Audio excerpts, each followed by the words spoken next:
Assalamualaikum warahmatullahi wabarakatuh. Alhamdulillah rabbil alamin wassalatu wassalamu ala asyrafil anbiya'i wal mursalin sayyidina Muhammad wa ala alihi washabbihi. Rabbi shrah li sadri wa yassir li amri wa hlul 'uqdatam min lisani yafqahu qawli amma ba'du. Kita nak bincang sambung balik kitab Sahih Fadhil Amal jilid 1 dah. Ketepaan panjang umur bagi orang yang baik amalnya dan larangan mengharapkan kematian.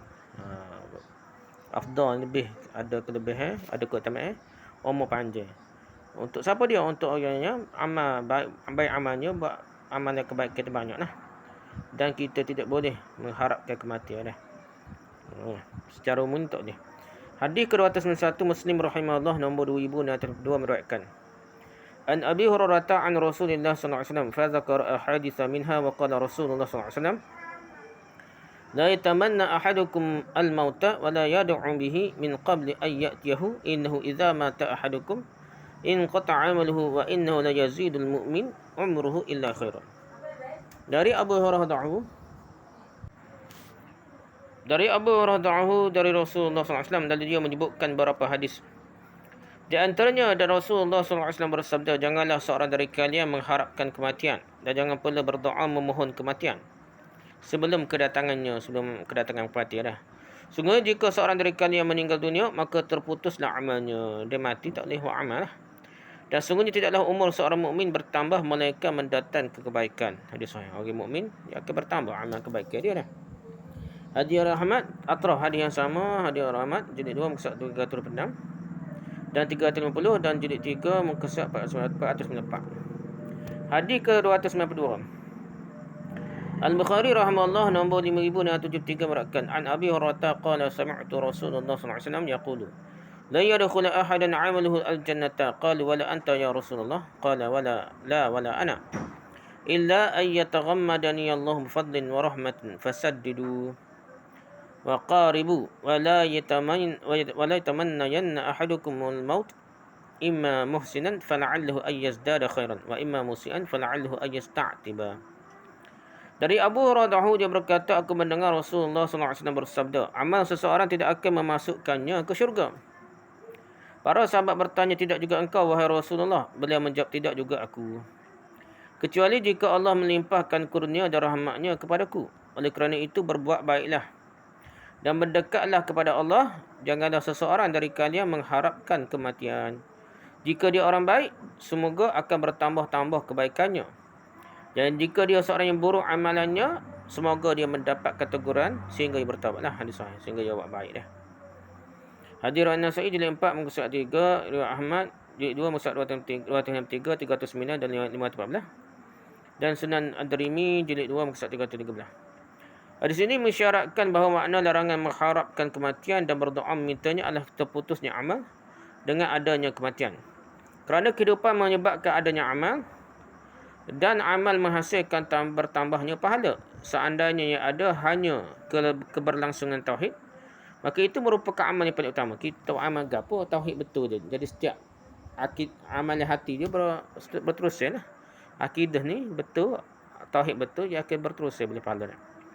Selama mana iman masih ada, maka kebaikan-kebaikan yang akan dilipat kali gandakan dan keburukan-keburukan akan dileburkan.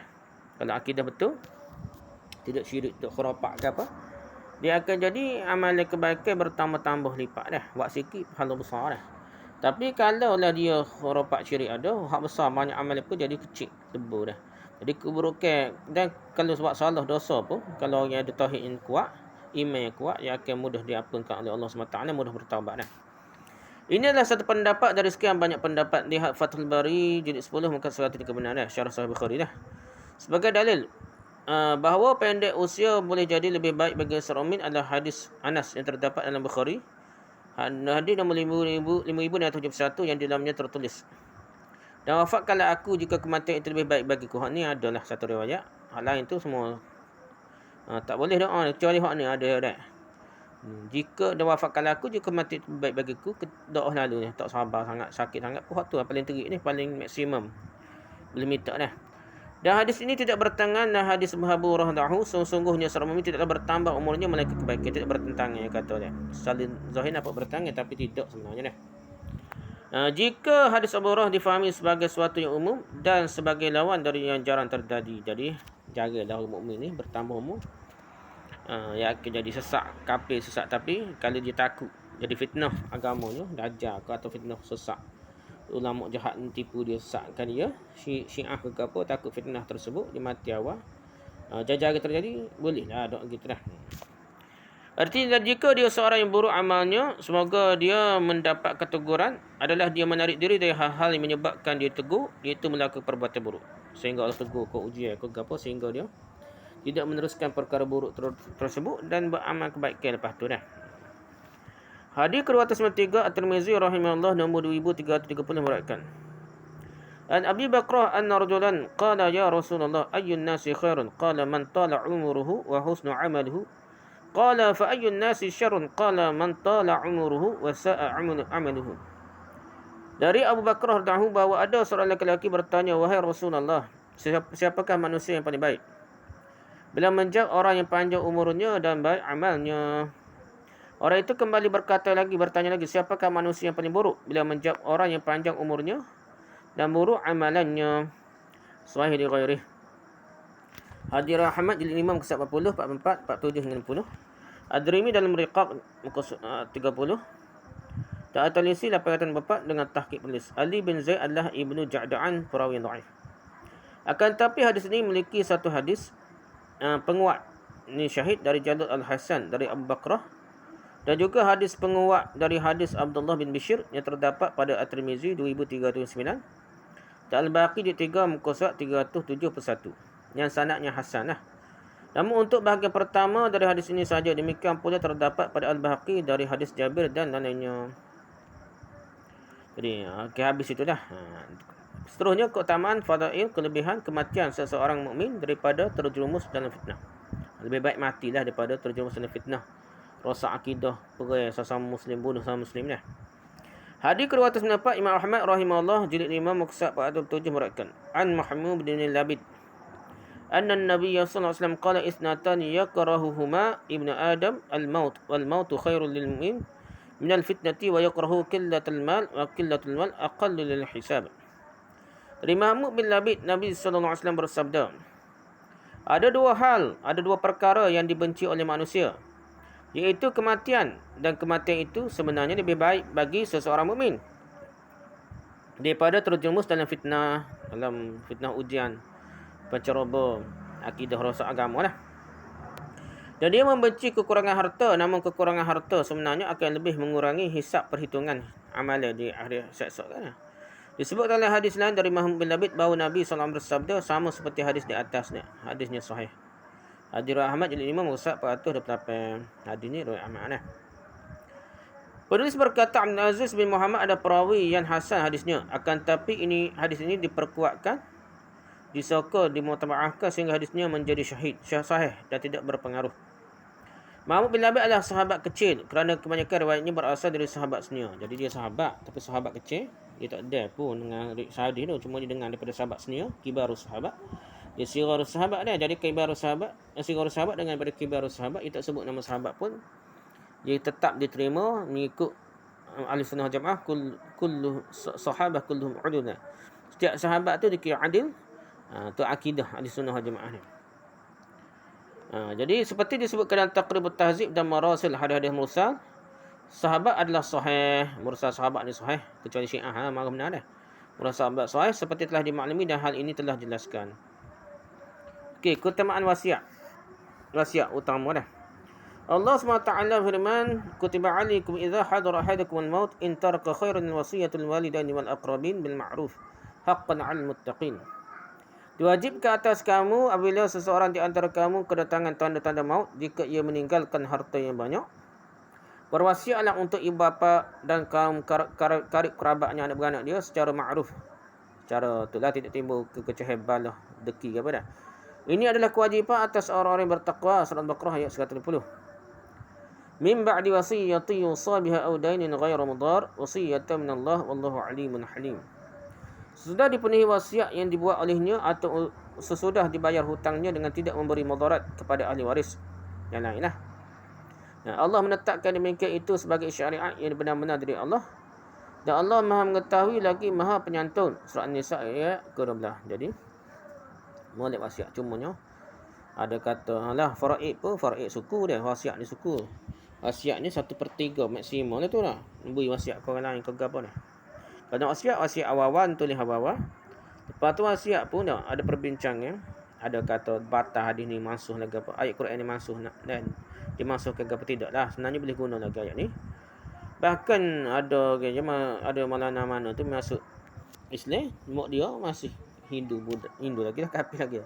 Jadi dia boleh kalau dia mati dia boleh tolong mak dia lah lagi dengan bagi sebahagian hartanya dah untuk ibu bapa dia dah untuk hidup.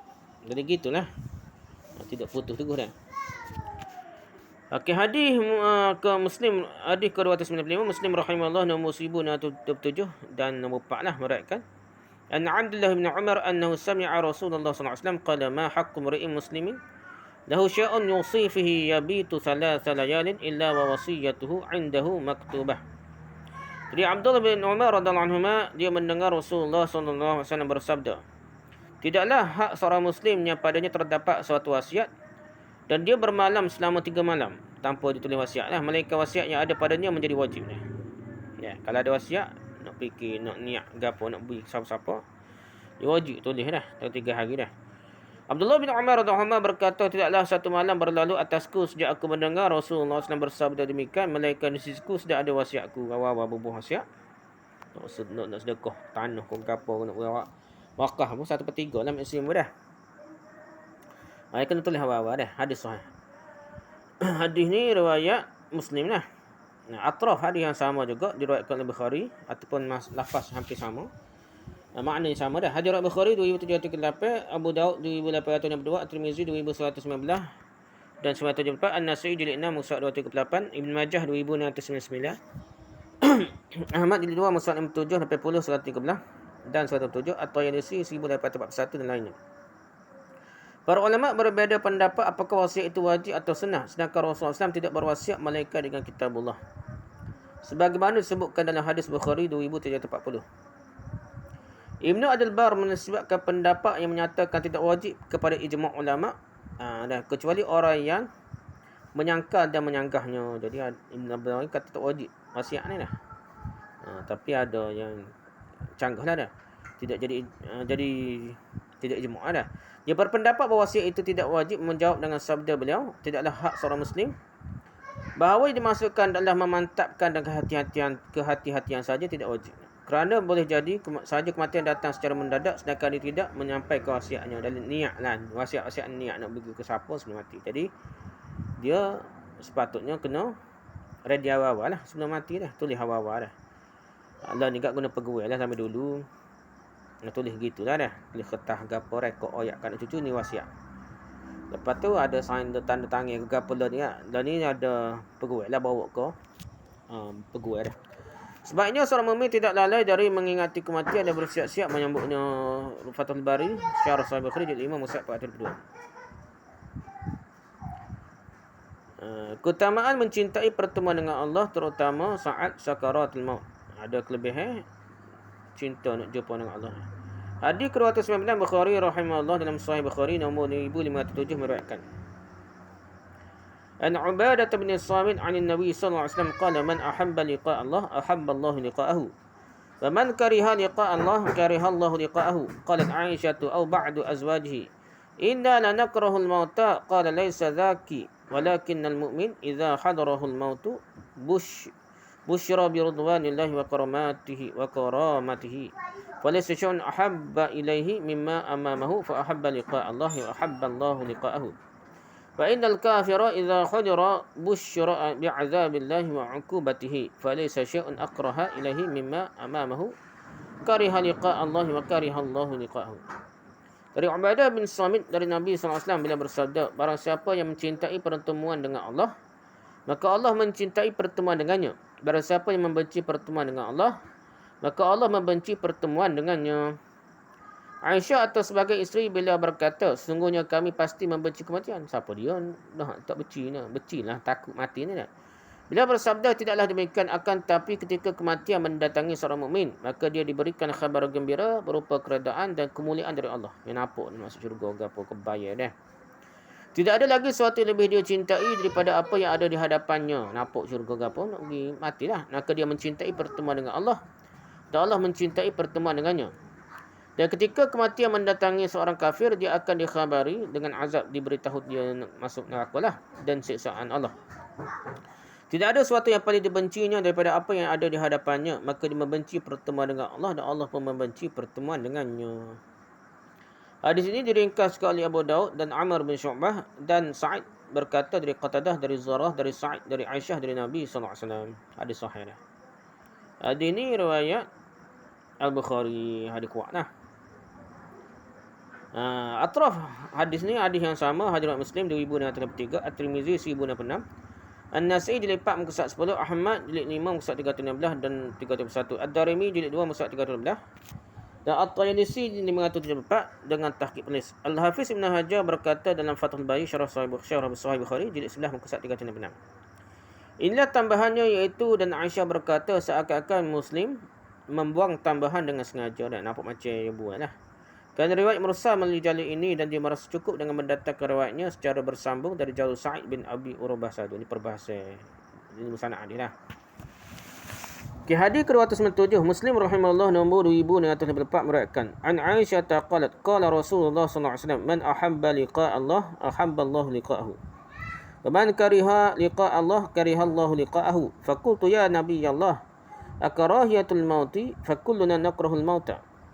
Faqala laisa kadzalika walakinnal mu'min idza busyira bi rahmatillah wa ridwanihi wa jannatihi ahabba liqa Allah fa ahabba Allah liqa'ahu wa innal kafira idza busyira bi 'adzabillah wa sakhatihi kariha liqa Allah wa kariha Allah liqa'ahu. Dari Aisyah radhiyallahu anha, ia berkata Rasulullah SAW bersabda, barang siapa yang mencintai pertemuan dengan Allah, maka Allah mencintai pertemuan dengannya. Barang siapa yang membenci pertemuan dengan Allah, maka Allah membenci pertemuan dengannya. Dan Aisyah radhiyallahu anha bertanya, wahai Nabi Allah, apa itu membenci kematian? Bukankah setiap dari kita juga membenci kematian? Beliau menjawab, tidaklah demikian, akan tapi ketika seorang mukmin diberi khabar gembira berupa rahmat, keredaan dan syurga Allah, maka dia mencintai pertemuan dengan Allah. Allah tunjuk dah, dekat nak mati tunjuk tempat dia nak masuk, saya surga syurga dah. Kalau Allah juga mencintai pertemuan dengannya. Dan ketika orang kafir diberi khabar berupa azab dan murka Allah, maka dia membenci pertemuan dengan Allah. Dan Allah juga membenci pertemuan dengannya. Hadis sahih dah. Hadis ni riwayat Muslim dah. Jadi atrah hadis ni hadis yang hampir sama maknanya ataupun lafaznya hampir sama. Hadis At-Tirmizi 1067, An-Nasai jilid 4 muka surat 10, Ibn Majah jilid 4204 dan Ahmad jilid 6 muka surat 44, 55, 207, 218 dan 236. Al-Hafiz Ibn Hajar berkata dalam Fathul Bari Syarah Sahih Bukhari jilid 11 muka surat 361. Ibn Athir berkata dalam An-Nihayah. Ni kitab Qamus Hadis Qamus Hadis makna hadis. Yang dimasukkan dengan pertemuan dengan Allah adalah kembali ke negeri akhirat dan mencari apa yang ada di sisi Allah, dan dimasukkan dengannya bukanlah kematian, kerana masing-masing dari keduanya itu dibenci. Barang siapa yang meninggalkan dan membenci dunia, maka dia mencintai pertemuan dengan Allah. Dan barang siapa yang lebih mementingkan dunia dan bersandar pada dunia, maka dia membenci pertemuan dengan Allah. Kerana dengan kematian dia akan sampai kepada pertemuan dengan Allah.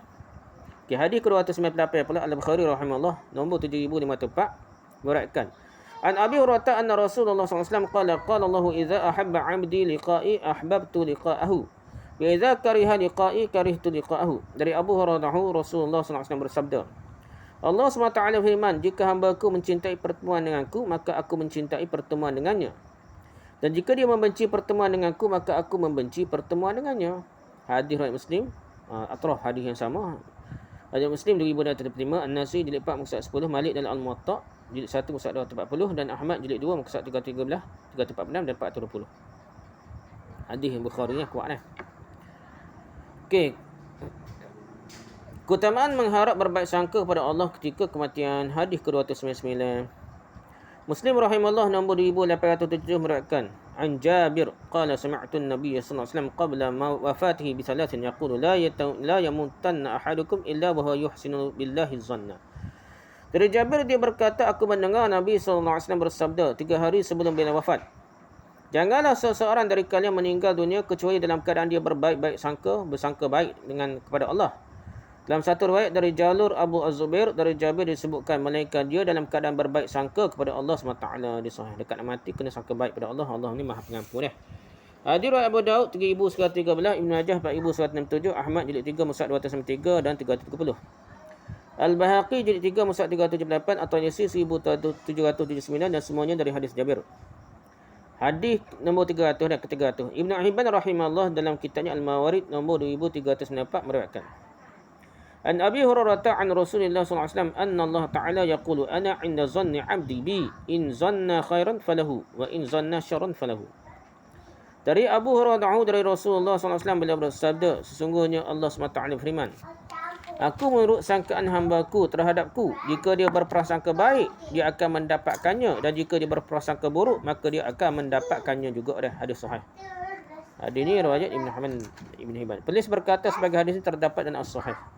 Hadis Sahih Bukhari ke Sahih Muslim. Wallahu a'lam.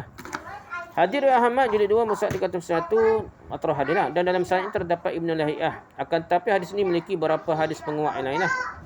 Lihat silsilah al-hadis as-sahih 1003. Makna hadis ni adalah maka optimislah, sangka baiklah, optimis, sangka baik ataupun positif, sikap positif sebelum kematian, dan jangan jadilah kalian termasuk orang yang berbaik sangka terhadap urat mereka. Hal ini termasuk dalam firman-Nya, janganlah kalian meninggal dunia melainkan dalam keadaan muslim. Surat Al-Khattabi berkata dalam Ma'ani Musnad jilid 1 musyaf 301, sesungguhnya yang dapat berbaik sangka kepada Allah adalah orang yang baik amalnya. Maka seakan-akan beliau bersabda, perbaikilah amal-amal kalian, maka baik pula persangkaan kalian terhadap Allah. Kerana orang-orang yang buruk amalnya, maka buruk pula persangkaannya terhadap Allah. Jadi kalau kita nak suruh kita sangka baik dengan Allah dekat nak mati, kita kena banyak amal lah. Automatik kita akan sangka baik. Allah tu Maha Pengampun dan memaafkan kita. Tapi kalau kita banyak berdosa, kita payah nak sangka baik pada Allah. An-Nawawi berkata, setelah beralasan dengan perbanyak ketaatan dan amalan dalam keadaan seperti ini, maka disunahkan berbaik sangka yang mengandung kefakiran, bergantungan, kerendahan hati kepada Allah dan ketundukan pada Allah SWT. Jadi kena banyak taat dan amalan. Lepas tu baru kita sangka baiklah, sunnah kita sangka baik. Kata ni bergantung, kita tidak agah, kita bergantung fakir di hadapan Allah SWT, mengharapkan kurniaan dan rahmat Allah kepada kita. Setakat tu saja dah. Wallahu a'lam. Subhanakallah bihamdika, subhanakallah bihamdika, subhanakallah bihamdika, asyhadu an la ilaha illa anta, astaghfiruka wa atubu ilaik. Assalamualaikum warahmatullahi wabarakatuh.